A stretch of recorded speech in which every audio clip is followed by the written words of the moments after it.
Ayşem polvondan, Ayşem polvondan.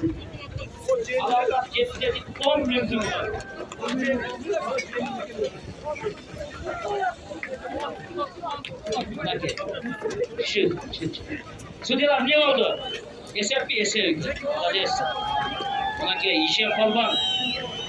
Bayzak palvandın 10.000 somuna işe palvan at geldin.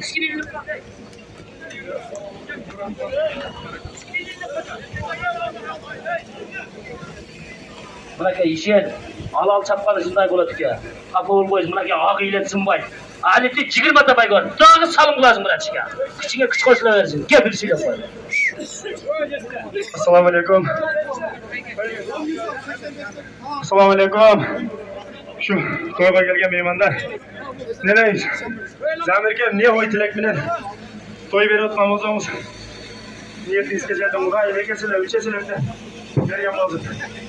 O bir toy zoru oldu artık. Nasıl oldu?